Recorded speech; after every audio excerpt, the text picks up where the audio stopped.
where do things stand with Kyrie Irving? Sure, we've had dialogue with his representation. It's a fluid situation and something that we're just not going to address right now.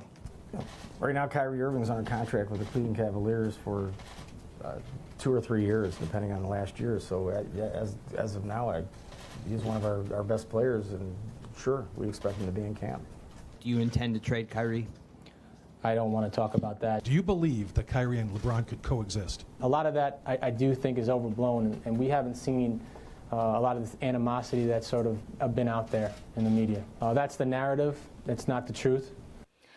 They did their best. They did their best. That was Cavaliers owner Dan Gilbert and newly elevated general manager Koby Altman addressing the media yesterday. Hey, welcome to SI Now. Alongside Robin Lundberg, I am Maggie Gray. They use words, yes, like we fluid. We do. We do. We actually enjoy each other's company, unlike apparently Kyrie and LeBron James, although it depends on who you want to believe. And Robin, I can understand where the organization is coming from here. They wanted to walk back any kind of, not walk back, but tamp down any kind of panic that might be ensuing. You know, they're talking to season ticket holders. They're talking to advertisers when they do a press conference like this.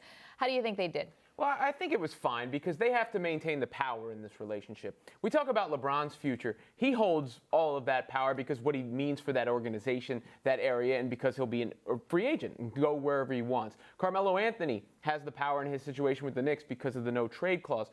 Kyrie Irving, he may want a trade, but he can't handpick his destination. He can give them a list. They can ship him wherever they want. So if they maintain this poker face, if you will, about the idea of him still coming back, it maintains whatever perception of leverage they have with other NBA teams. So I think that's what they're trying to do. I think so also. And listen, this was 30 minutes long, so I don't want it to seem like I'm cherry picking one thing. But when Dan Gilbert likens this to Kobe Bryant asking for a trade in 2007 and then says, well, he went on to win 2 more championships, became a finals MVP. That's not the same. The organization in Los Angeles was able to bring in Pau Gasol and appease Kobe Bryant. There's nothing you can do to appease Kyrie because the narrative that's out there is that he doesn't want to play with LeBron James anymore. He doesn't want to play in his shadow.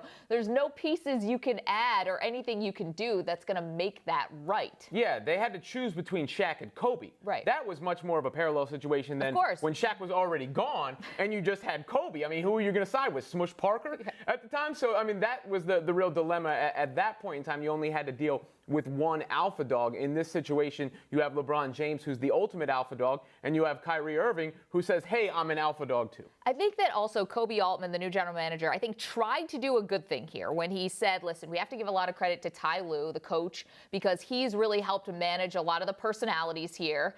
And he's the one who's sort of trying to bring everyone together. And I hate to say it, but Ty Lue's doing a terrible job if he's the one who's being tasked to do this. First of all, you have Kyrie on Snapchat singing I'm Coming Home, which might be mocking LeBron James. LeBron James going on Twitter basically calling Stephen A. Smith a liar. I mean, no matter what they could have said at that press conference, like, things are coming off the rails in Cleveland. And I don't know what it feels like inside the building, but that's the perception outside of the building. And no press conference, I think, was going to do anything to make us think otherwise. Of course, Kyrie Irving isn't the first star swirling in trade talks with the Cavs this offseason, as before he went to the Thunder, we thought Paul George might be headed to Cleveland.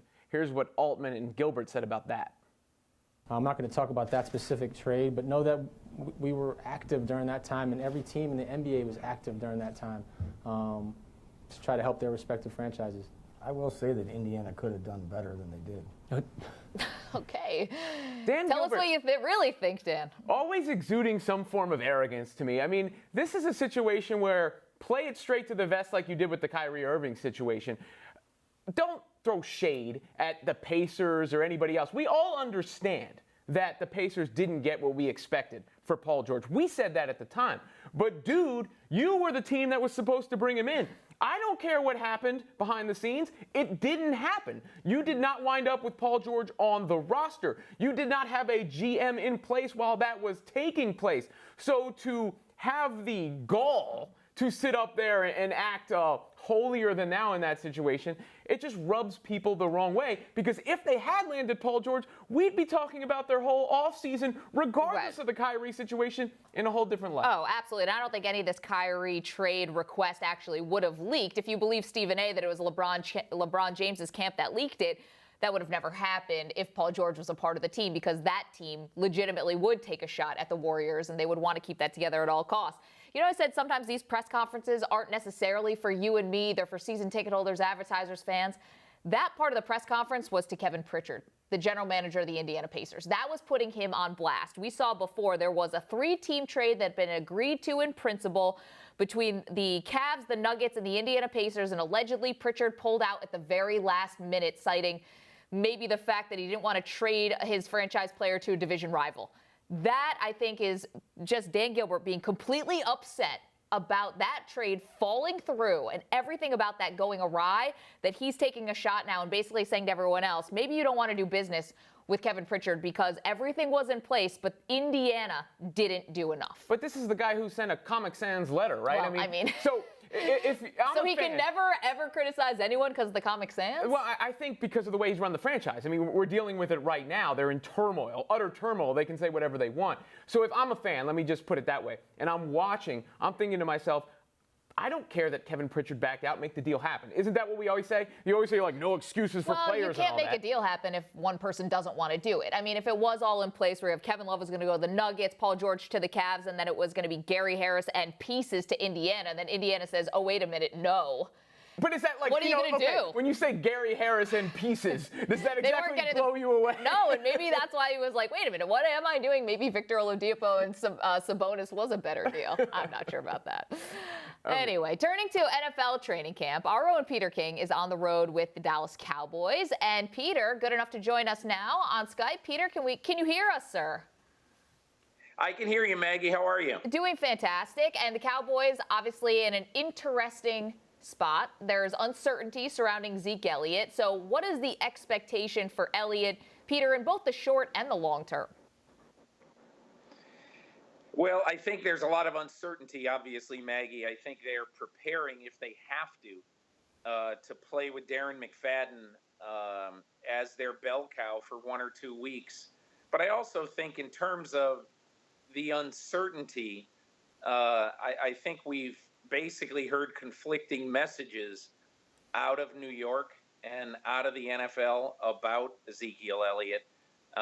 You've basically heard nothing directly from them. But I was told this a few days ago. No decision has been made. And so we'll see what happens. I don't think it's a lock.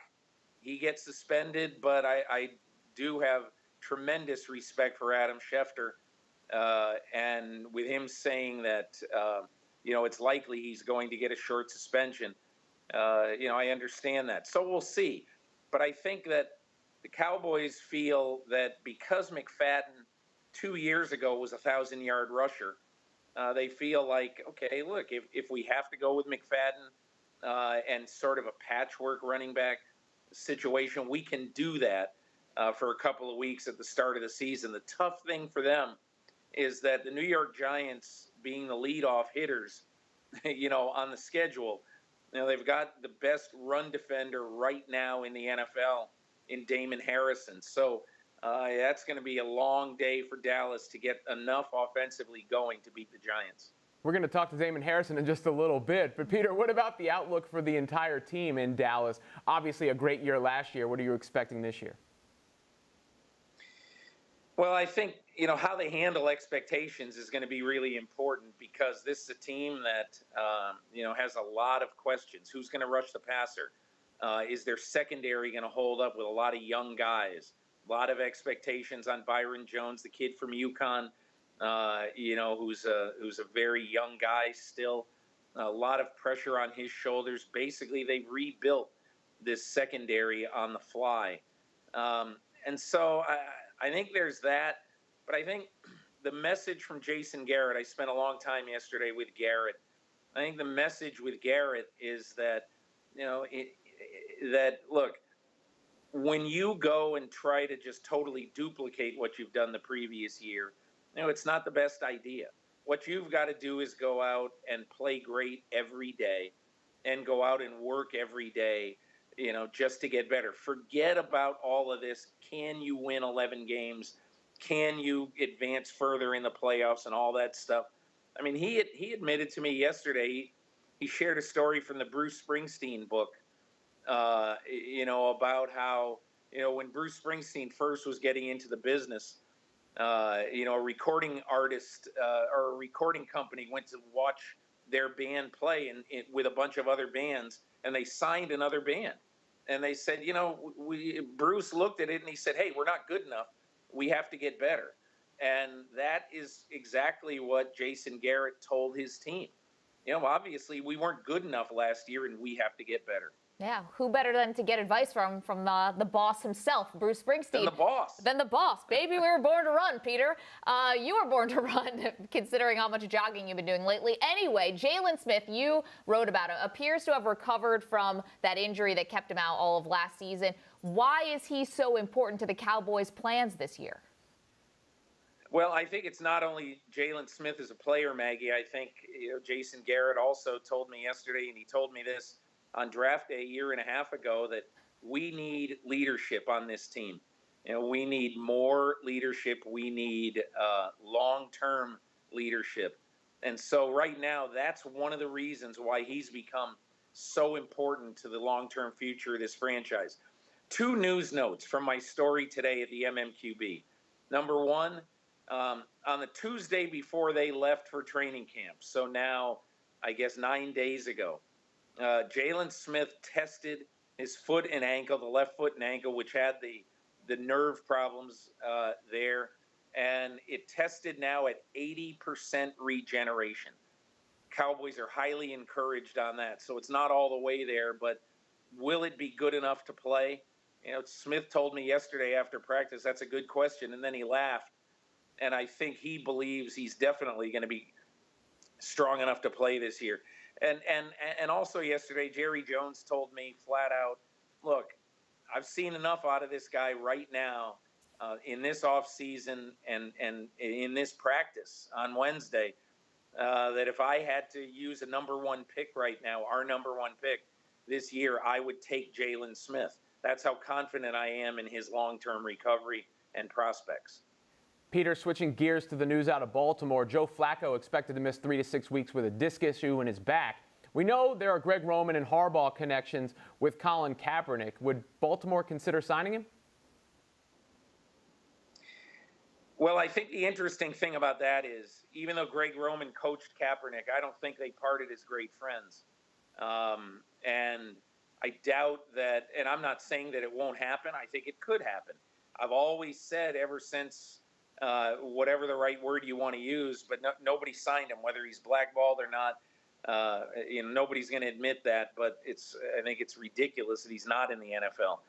But look, the Baltimore Ravens have got to look at their team right now, and they've got to say, look, if Flacco has a chance to miss time at the opening part of the season, we have to get somebody in here who might have to play. And so I don't know what they're going to do, honestly.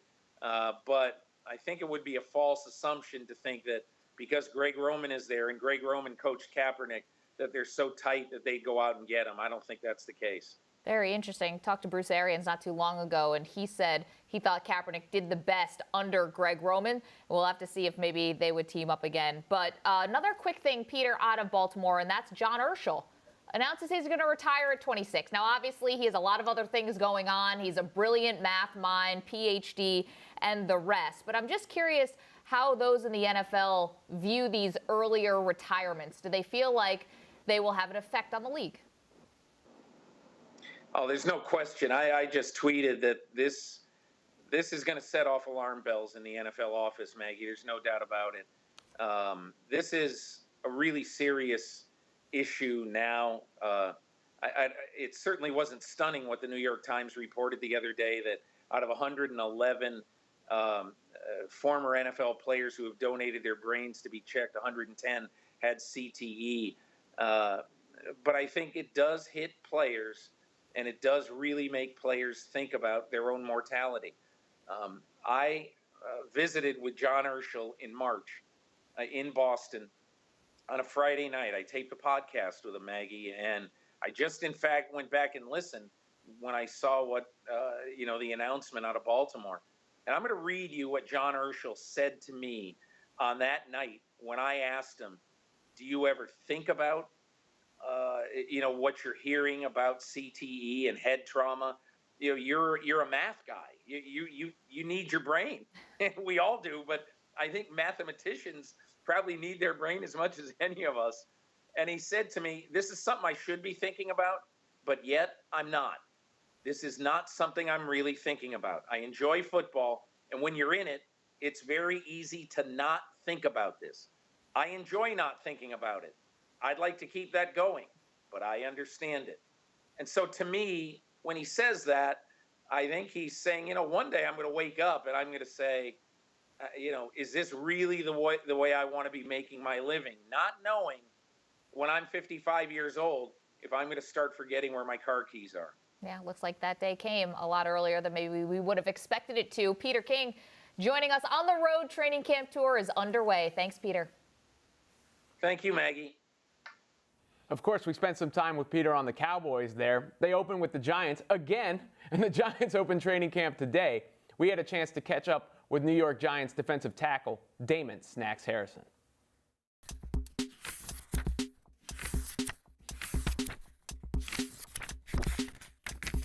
We're thrilled to have Damon "Snacks" Harrison of the New York Giants defensive lineman is here with us. And obviously, this is your time of year as training camp gets back underway. But with a nickname like Snacks and being a defensive lineman, I have to assume that food is just a huge part of your life.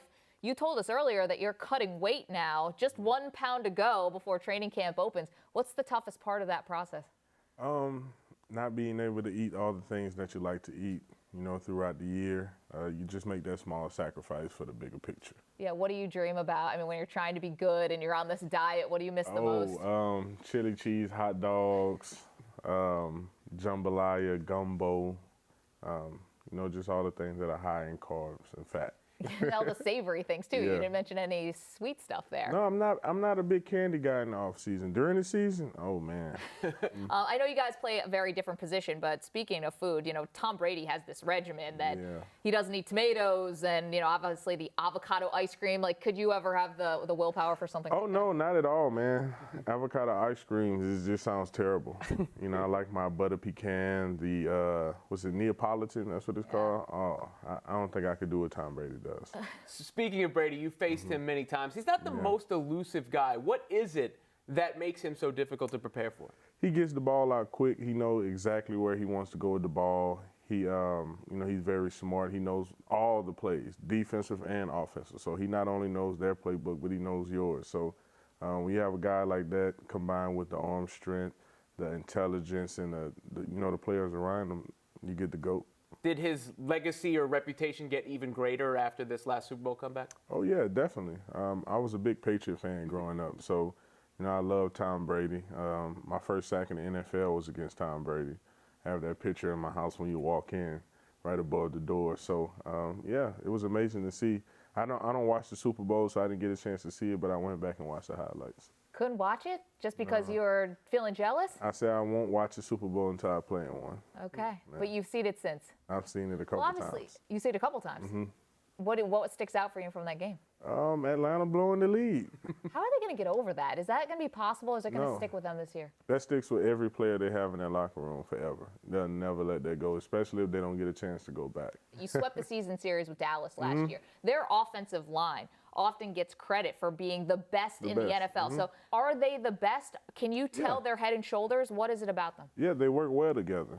That continuity and that consistency with a group of guys. I mean, you get, because individually, you can take them each individually and see, they're really good pass blockers, run blockers, and everything. So I would say they're the best offensive line. After all the attention Odell Beckham got last year, do you think he will change his behavior at all this year, or does he not need to? He doesn't need to. It's things that come with time and age in the NFL. He's a young guy, so you would expect, some things to mature more as you go on. But he wasn't a distraction to us at all. It was just the way that the media took it and, blew it out of proportion. And it goes from him, being mad at himself for dropping the ball, which every wide receiver would be. And when he does it, every camera in the stadium is on him now, just to see his reaction. If you paid attention to any other wide receiver, it would be the same thing. I mean, that's kind of like being in a fishbowl. Is Yeah. that just something that you have to learn to deal with, or do you feel like he'll say, listen, I'm going to react how I'm going to react, whether the cameras are on me or not? Well, you have to stay true to yourself, number one, but you also have to know how to deal with it. And he's just on a different level than any other player we've ever seen in the NFL, because he's not only NFL famous, he's, famous in the music industry, basketball. Every kid in America has the Odell Beckham Jr. cut. And, some grown people as well. So he's just on a different level. He's a real superstar. Have you ever been around a more talented player? I've been around some talent, but no, I don't think so. Okay, so Brandon Jacobs and Landon Collins were here not too long ago, back in May. That's So- a big dude. Yeah, so big dude, two big dudes. So two things they said to us. One, Brandon Jacobs said that Eli Manning once pranked him by putting icy hot on his deodorant. Jacobs got him back by putting peanut butter in his new Reebok shoes. Landon Collins said that Eli got him by throwing a medicine ball in the ice tub when he was in wow. it. Has Eli Manning ever pranked Damon Snacks Harrison? No, it'll be some heck to pay if Eli pranks me, so I think he'll stay away from me. Here's another funny thing from that interview. We can show it to you. I asked Brandon Jacobs about the very famous Eli Manning face. If you have to look at his face to figure out what happened, you picked the wrong thing. He won't give it to you. Throw a touchdown? Here. Get picked. Just. He wins the Super Bowl to give him the MVP. He does this. Okay, do you have an Eli Manning face interpretation? Do you have an impression? That's it right there. That's it. He just, no emotion in the eyes and the mouth slightly open. Yeah. Congrats, Eli. You just threw a touchdown. I've high-fived him on the sideline. He's like, oh, yeah, thank you. That's his look. It's Emotionless spot on. befuddlement. Yeah. Now, Rex Ryan doesn't have a face, but he is going to be on TV this year as a broadcaster. He was your coach. Do you think he's going to be really truthful and he's going to criticize players, or do you think that he's just going to say everyone's great? I think it'll be a little bit of both, because, Rex has a lot of respect for the players out there. So I don't think he'll come out just bashing guys, but I think he'll be great for TV. Rex is a great defensive mind and a great football coach, so he'll know every single thing that's going on and be able to tell you, right from wrong out there. But I'm excited to see him. Final one for you, and I don't know if you've had a chance to digest this at all, but you have the CTE study that came out. 99% of professional players who donated their brains had it. Just your gut reaction. You see something like that, you see the numbers. What does it mean to you? It's scary. We all knew, the majority of us really didn't understand, the concussions and, the effect it would have on us up until maybe about 3 or 4 years ago when it really started to be, put out there, and started doing some reading and research. It's scary because you see guys after football, it affects them a lot now, not so much, but eventually everyone has to walk away from the game, and it's just scary just to see the effects it can have on you. Is there anything you can do during your career, or does it get in your mind while you're playing at all? Is there any precautions you take? No, you can't really think about it. We have the best equipment available, whether it be the helmets, the shoulder pads. They're constantly making something to try to prevent concussions and everything, but it's inevitable in this game. Damon Snacks Harrison, really appreciate your time, and thank good you. luck this season opening up with the Cowboys. That's going to be a fun one, and hope to catch up with you again as the season progresses. Thank y'all for having me. Thank you.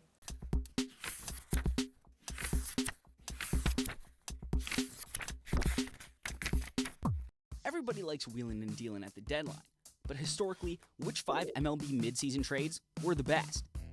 There are 3 criteria for judging a blockbuster deal. What was given up in exchange for a star? Did the stud help win a ring? And how long did he dominate for his new team? Number 5, Aroldis Chapman to the Cubs. The Cubs needed to break a 108-year curse, and it took Chapman's 100-mile-an-hour fastball. The Yankees made off with some good prospects, including the rising Gleyber Torres. The Cubs, though, finally got the ring. but Chapman ended up being just a rental, re-signing with the Yankees in the offseason. Number 4, the Braves land Fred McGriff. The 90s Braves pitching staff was stacked, but Atlanta lacked offense. To make the deal, Atlanta sent prospects to the salary-dumping Padres. The Braves lost the NLCS in 1993, but went on to win a World Series in 95 and dominate the NL East, thanks in part to McGriff's hitting. Number 3, the Diamondbacks trade for Curt Schilling. The Diamondbacks needed another ace to pair with Randy Johnson. Enter Curt Schilling. The Phillies got a few role players for their ace. And while the Diamondbacks missed out on the series in 2000, they made it and won the following year, with Schilling taking co-World Series MVP honors. Number 2, the Red Sox send away Nomar Garciaparra. The Red Sox parted with the face of the franchise for Doug Mankiewicz and Orlando Cabrera. Theo Epstein made a hard choice to move Nomar. That, coupled with another trade for David Roberts, paid off in a big way when the Red Sox broke their curse and won the 2004 World Series. The Sox would remain solid and win again in 2007, but Cabrera and Mankiewicz were gone by then. Number 1, Lou Brock for Eddie Broglio.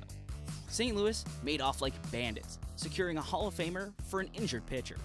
The Cubs exchanged a young Lou Brock for a solid but ailing Cards pitcher, Ernie Broglio. The newly energized Cards went on to win the '67 World Series. And more importantly, Brock had a storied career, passing 3,000 hits and stealing almost 1,000 bases. Will any trade this year make the list? Okay, I'm not one for USA chants. It's not really my thing, but you would be justified in wanting to sing along last night. The U.S. men's national team won their 6th Gold Cup on Wednesday. Our head of Latino and Spanish content, Luis Echegaray, is here. Thanks so much for being here. What was your biggest takeaway from last night, besides just the fun of the U.S. winning? Well, I think that it's a two-part answer. I think the first part is, just like Brian Strauss said in his great article, I think it's about breeding confidence into this team. You know, Arena has gone now on a 14-match unbeaten run, which is a huge success, I think, taking in mind of all the things that were going on before him. But the other thing was that when the experienced players came in the second part of the tournament, that really, enlightened everybody and strengthened the whole, momentum of the whole team. Man, Bruce Arena getting a lot of credit for that winning streak. And listen, not to rain on the United States' parade at all, but it did take a very late goal, 88th minute, to wrap this one up against Jamaica, who is the 76th ranked team in the country. So is there any need, Luis, to be a little worried or concerned about the U.S. moving forward? Because they had to squeak this one out. I don't think concern is the actual word. I think we have to be realistic, right? I think this was an experimental squad in the Gold Cup. It wasn't the best team that the U.S. can put out. And also, let's remember, Jamaica are out of the World Cup, right? They can't make it anymore, right? So this is their World Cup final. And they put like 6 to 7 men behind the ball at the back line, meaning that it was very difficult to try and break them through. So we really have to just remember, this is not the U.S.'s best team. It's experimental, and it really was a way of just trying to just get that win and just build that confidence. Now, one player we don't have to be concerned with is Jozy Altidore, who is our adrenaline performer presented by Toyota. Let's go places. 27-year-old got the scoring started. When I first saw him, I was really impressed physically. And then he dealt with a number of injuries. How important a player is he for the U.S. men's squad? Well, Jozy is interesting because he's extremely important. He's the focal point of the team, as you said, because of his strength and his build. But I think his touch has improved dramatically. We got to remember, though, he scored a beautiful goal yesterday and the game against Costa Rica as well. But before that, he hadn't scored under Bruce Arena. So, it's just very recent. Now, this is going to be crucial as we play as a U.S. fights Costa Rica in the World Cup qualification matches. But he is an incredibly important player just for his physique and the way that he just dominates up front. U.S. fans saw a lot of new faces this Gold Cup, along with Jordan Morris. Which young players impressed you the most? This is tough because I don't think anybody really spoke out to me. I think you have to think about the squad as a whole and what they did, but nobody said, okay, they definitely have, segmented their place for World Cup qualification. I think Dom Dwyer can definitely, if he has a good time with Orlando and, the things that he can do in the next year, he can maybe push it. That all depends on how many strikers and forwards Arena brings to the World Cup. But really, nobody really, I think that Jordan Morris, started every single match. Obviously, the goal that he scored, he's a born, scorer and winner. I think he probably was the one that shook what I think should have done. Yeah, on a day we can celebrate, Go USA, go. They win the Gold Cup against Jamaica. Luis Echegaray, love having you here. Thank you for breaking down that with us, and we'll have to wait until the next U.S. men's national team Absolutely. performance. Thank you, guys. And thank you so much for watching SI Now. That's it for today, but we'll be back tomorrow. Of course we will. We won't leave you hanging on a Friday. 10:30 a.m. Eastern Time is when you can find us on SI.com. Stick with us for all the latest news and headlines on the website. And, of course, follow us on Twitter at SI Now Live. See you tomorrow.